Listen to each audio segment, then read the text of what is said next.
بسم اللہ الرحمن الرحیم۔ محترم ناظرین، السلام علیکم۔ اہل سرسار کی ایک قوم جسے قوم سبا بھی کہا جاتا ہے، اللہ تعالیٰ کی بے شمار نعمتوں کے اندر زندگی گزار رہی تھی۔ یہ قوم ایک عظیم تہذیب و تمدن کی مالک تھی۔ حضرت داؤد علیہ السلام اور حضرت سلیمان علیہ السلام کی باعظمت حکومتوں کے بعد ان کی حکومت زبان زد خاص و عام تھی۔ کہا جاتا ہے کہ یہ لوگ گندم کے مغز سے آٹا پیس کر روٹیاں پکاتے تھے، لیکن اس قدر اسراف کرنے والے اور ناشکرے تھے کہ انہی روٹیوں کے ساتھ بچوں کا پیخانہ صاف کرتے تھے۔ ان آلودہ روٹیوں کو اکٹھا کرنے سے ایک پہاڑ بن گیا تھا۔ ایک صالح شخص نے وہاں سے گزرتے ہوئے ایک عورت کو دیکھا جو روٹی کے ساتھ بچے کے پیخانے کے مقام کو صاف کر رہی تھی۔ اس شخص نے عورت سے کہا، تیرے اوپر افسوس، خدا سے ڈر، کہیں ایسا نہ ہو کہ خدا تیرے اوپر اپنا غضب ڈھائے اور تجھ سے اپنی نعمت چھین لے۔ اس عورت نے جواب میں مذاق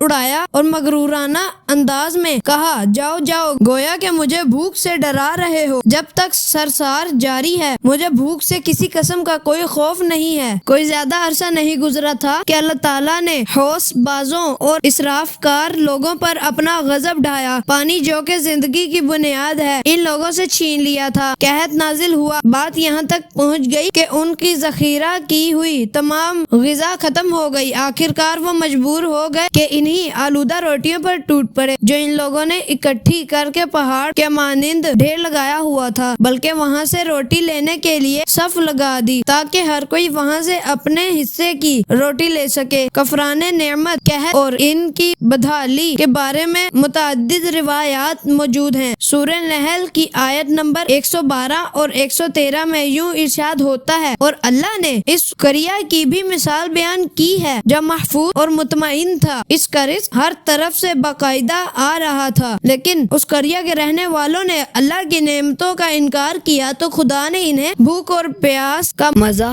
چکھایا، صرف ان کی ان عامل کی بنائی پر جو وہ انجام دے رہے تھے، اور یقیناً ان کے پاس رسول آیا تو انہوں نے اس کی تعظیم کر دی، تو پھر ان تک عذاب آ پہنچا کہ یہ سب ظلم کرنے والے تھے۔ اسی قوم سبا کے بارے میں ایک اور واقعہ بیان ہوتا ہے کہ ان لوگوں نے اپنی زراعت کو بہتر طور پر کاشت کرنے کے لیے پانی ذخیرہ کرنے کی خاطر بلکہ دو پہاڑوں کے درمیان ایک بہت بڑا بند معرب تعمیر کیا ہوا تھا۔ سرا اور دوسرے پہاڑوں سے گزرا ہوا پانی ان بند میں آ کر وافر مقدار میں جمع ہو جاتا تھا۔ قوم سبا نے اس پانی سے صحیح طور پر استفادہ کرتے ہوئے وسیع و عریض اور بہت سے خوبصورت باغات لگائے اور کھیتی باڑی کی رونق بخشی۔ ان باغات کے درختوں کی شاخیں اس قدر پھلوں سے لدی ہوئی تھی کہ کہتے ہیں کہ اگر کوئی شخص سر پر ٹوکری رکھ کے ان کے نیچے سے گزرتا تو وہ خود بخود بھر جاتی اور قلیل مدد میں ٹوکری پھلوں سے بھر جاتی۔ اس قوم کے بہت سارے دیہات تھے جو بہت آباد اور آپس میں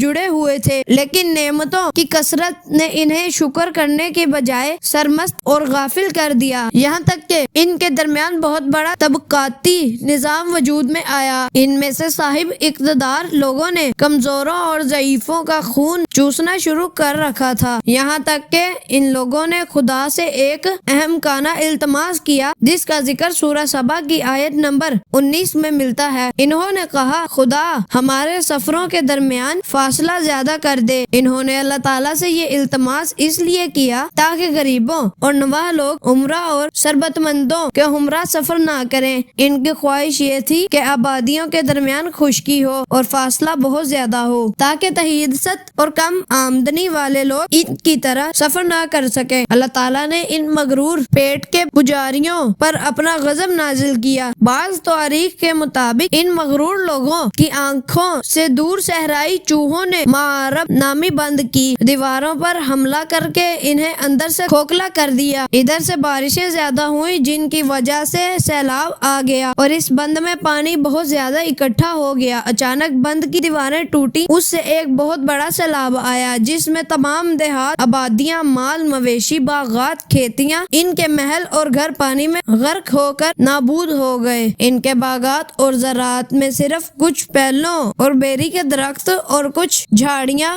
بچی تھیں۔ خوش الحان پرندے وہاں سے کوچ کر گئے تھے، جبکہ